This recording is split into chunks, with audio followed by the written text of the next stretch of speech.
Welcome to the Business Spotlight series. My name is Kay Cote, and I am your podcast host here on the show today. And joining me today on the show is Chelle Neff, founder of Urban Betty. We're going to have a conversation with Chelle to learn about her journey to business ownership and what it's really like to own and operate a business. We're going to talk about some challenges that she's faced as well as some milestones that she's reached along the way. If this is your first time on our channel, be sure to like and subscribe to get notifications when we drop episodes like this. Welcome to the show, Chelle. It's so nice to have you here today. Hi, Kay. Thank you so much for having me. Yes, of course. Well, I'm super excited to talk about your business with you today. So tell us a little bit about yourself and a little bit about Urban Betty. I am located in Austin, Texas, and originally from Abilene, Texas, like a fifth generation Texan.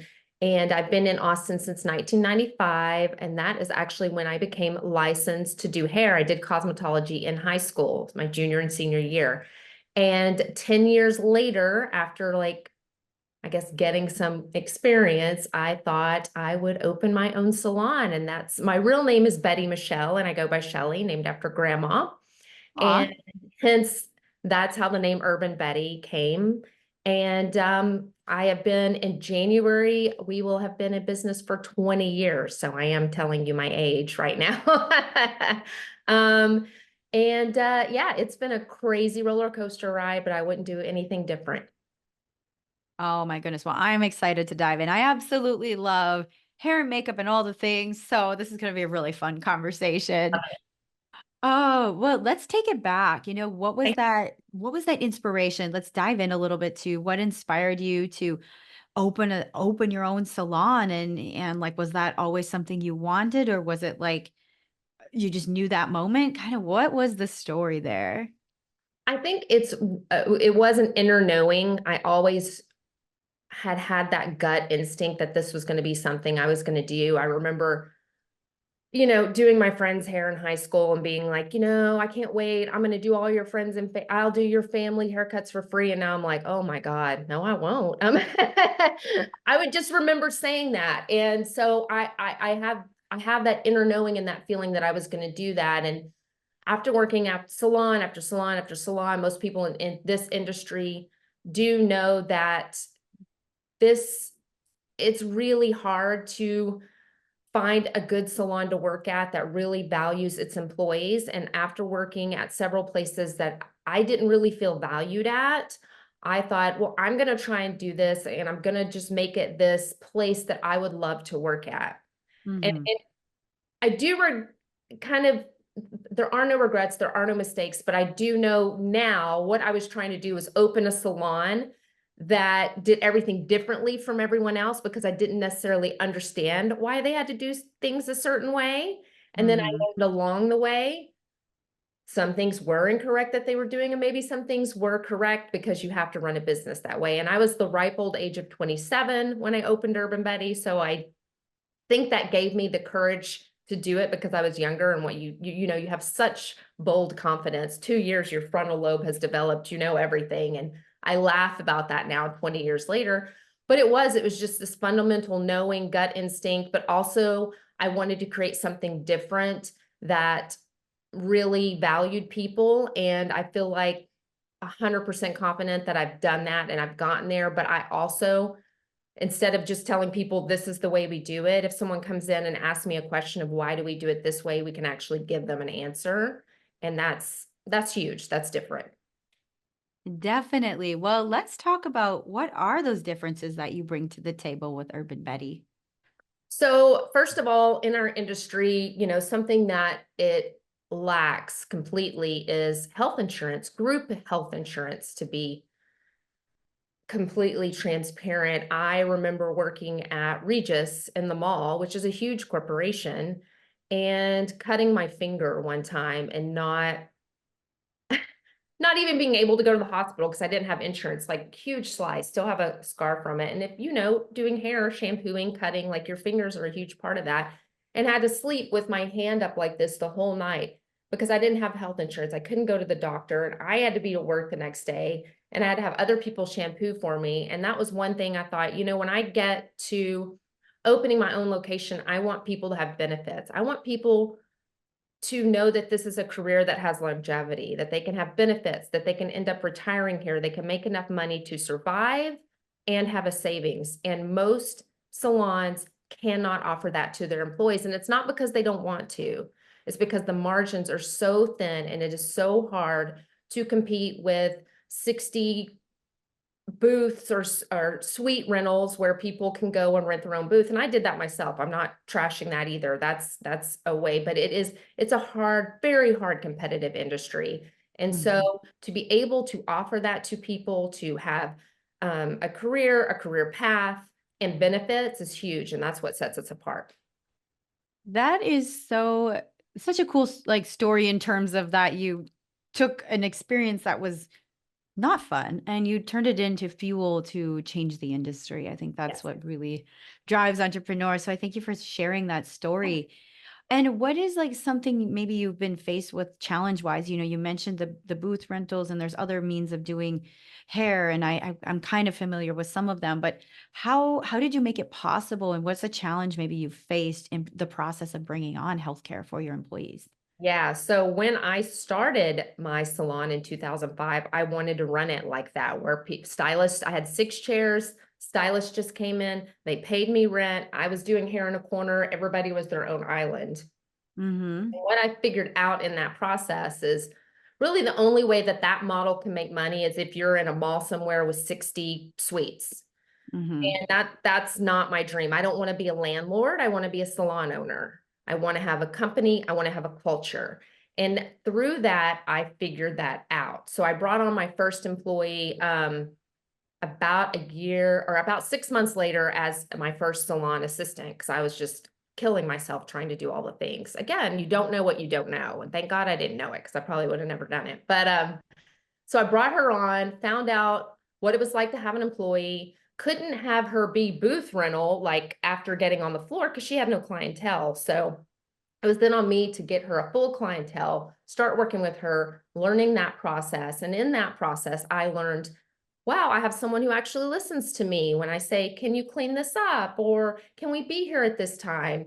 And respected me. And also I learned, which is not a bad thing, I was making more money off of having an employee versus a booth rental person.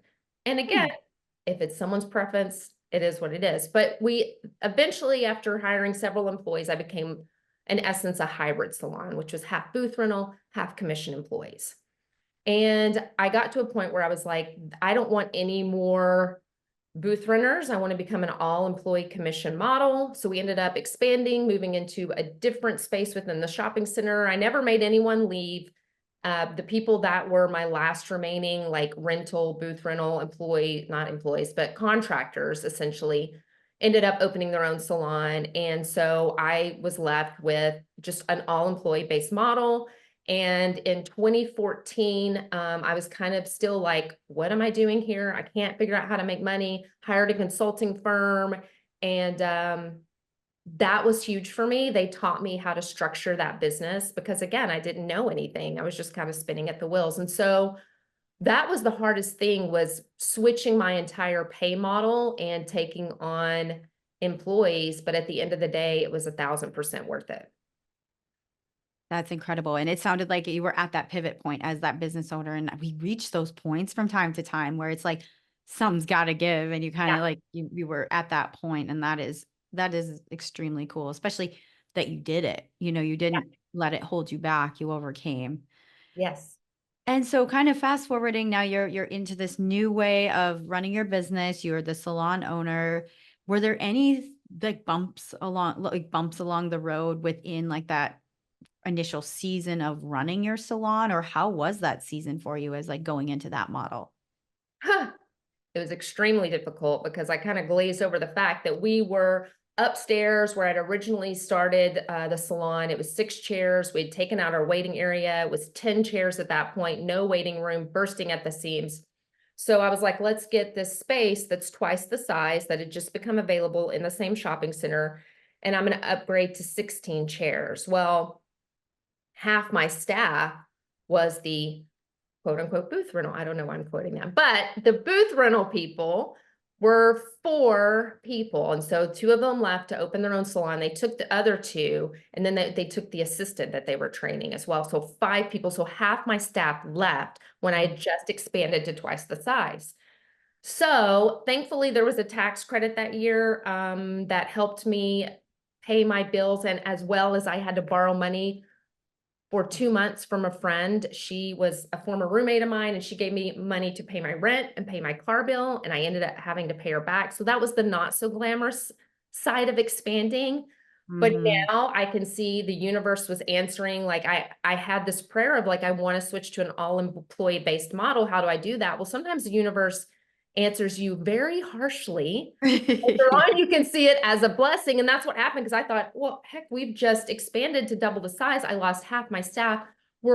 Should I close? Should I just go do hair, in a suite somewhere? And I thought, no, I'm going to stick it out. I Mm. don't have a family with money. I don't have, like, I just pulled my resources and I made it through. And in 2017, that was like 2011, 2014, we hired a consulting group. And in 2017, I retired from doing hair. So if I could have known the path that was coming, but I didn't. And so it was a very scary thing.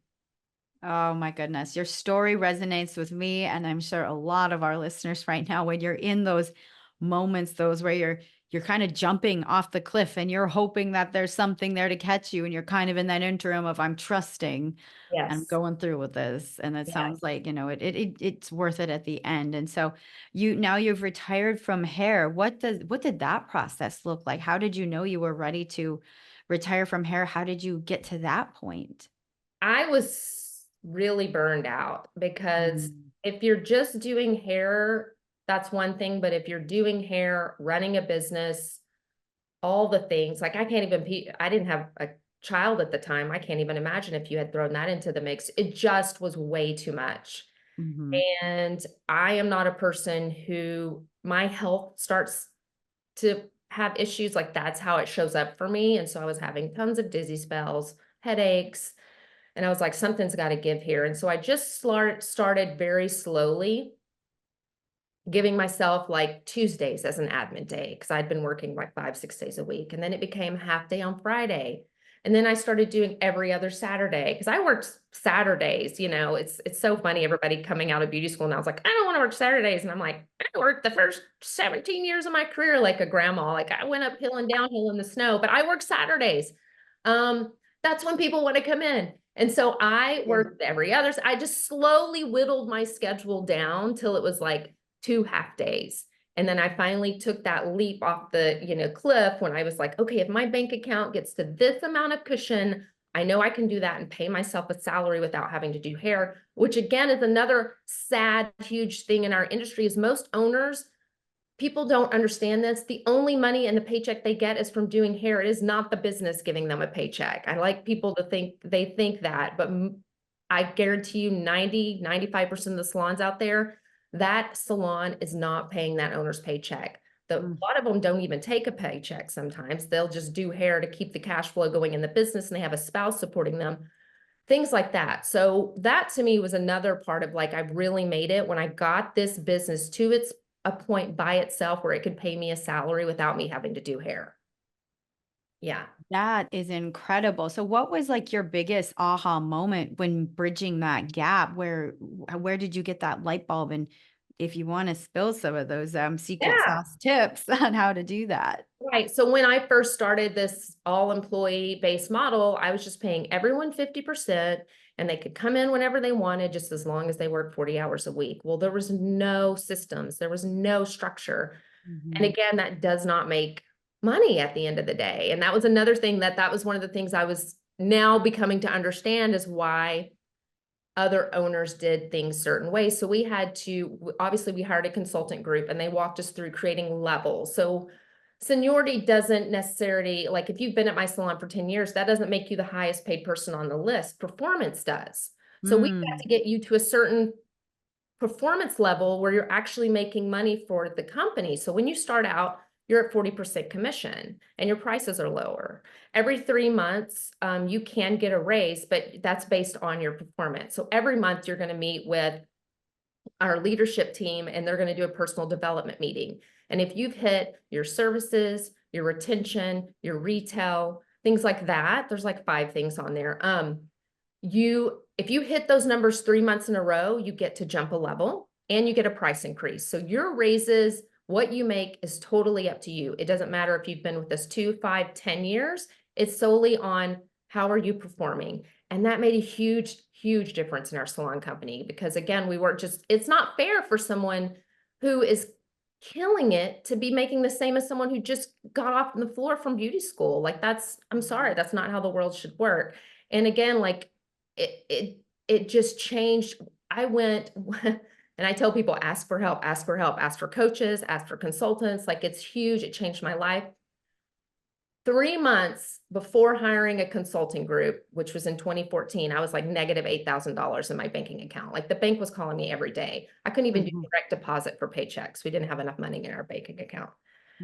And God, the overdraft fees, you don't even want to know what I paid those years. Girl, I know what you mean.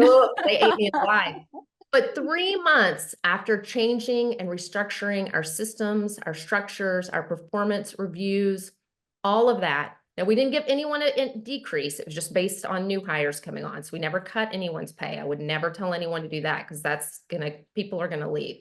But 3 months within just changing that thing, I was at a surplus of $50,000 in my checking account. And 3 years later is when I retired from doing hair. Yeah. That's incredible. That is so inspiring. Thank you for sharing that part of your journey because I think that's where, and then bringing in that performance component, that giving that kind of, drive and motivation to your team and inspiration to your team also really helps. And so now today, how many team members do you have in your salon today? So I have 91 employees.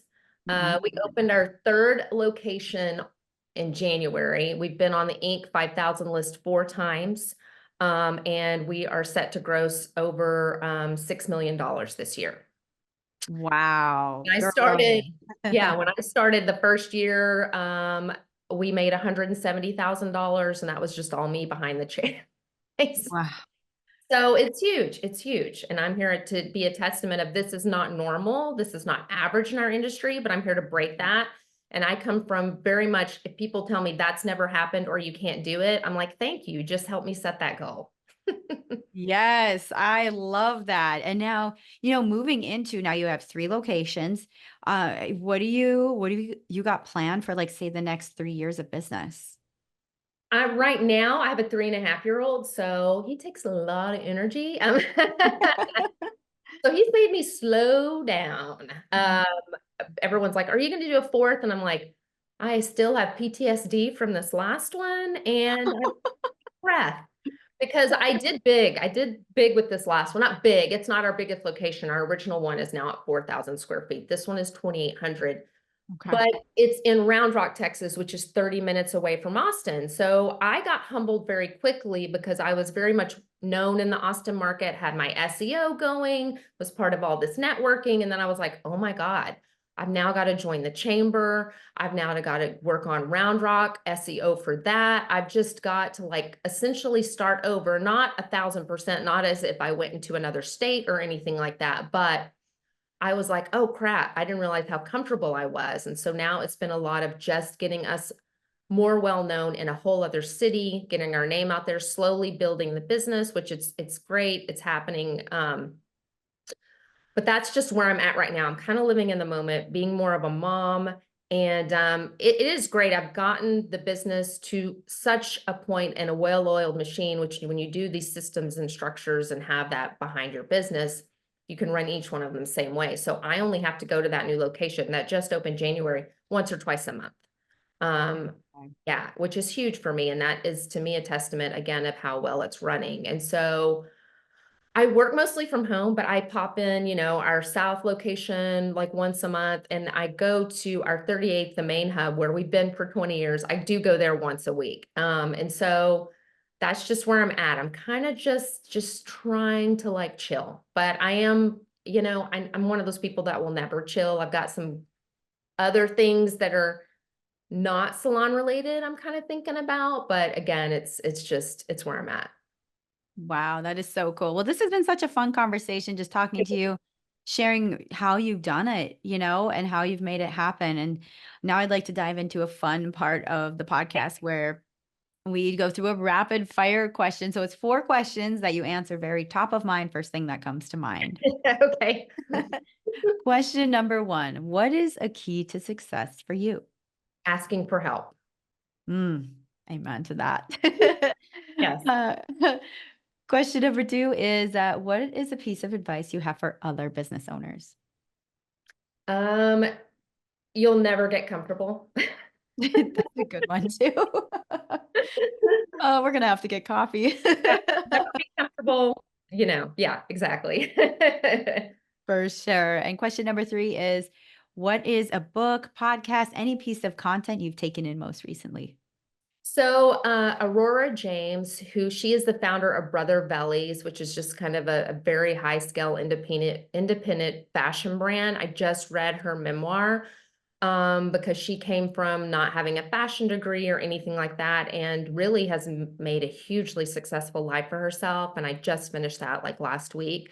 Mm. Because my next goal would be to write a memoir based on my life because it's been wild and crazy. We'd have to be here for 12 hours to talk about it all. So I read that and I got a ton of inspiration about out of it because you don't necessarily have to go to college or come for money to be successful, which is huge for me. Oh, that sounds like a great book. I'm gonna add it to my list for Yes. sure. Final question. If you could wave a magic wand and overnight change one aspect of your business, what would it be? Oh my gosh. Well, I truly believe there are no mistakes, but if I could wave a magic wand and change one thing about my business, ooh, that's a hard one because I've been asked that because I think if I changed anything, it wouldn't be where it is today. So I'm not going to. I Yeah. love that. I Yes. like the transparency. Well, Yeah. before we get into our final question for today, which is our just where you can spill your heart out, how can people find you? They can find me on Instagram. I'm at Urban Betty. The salon is at Urban Betty Salon. I'm on LinkedIn, Chelle Neff, and I really don't get on Facebook or X, Twitter, whatever it is. So Instagram, I'm kind of like, and then email is shellyneff@urbanbetty.com. Well, thank you so much, Shelley. For our final question today, what is most inspiring to you today? My child, for sure. He really gets me grounded because I have had to take a step back, and every morning I'm playing with Play-Doh or doing puzzles or Legos. And I think it's really good for me because I need to think, my brain is always thinking about business, and to get back more to fundamental basic things like that and just have fun with my kiddo. I think that's what's most inspirational. Wow, that is incredible. Well, thank you so much, Shelley. It's been an absolute joy to have this conversation and learn about you and your business. So thanks for being on the show today. Thank you for having me.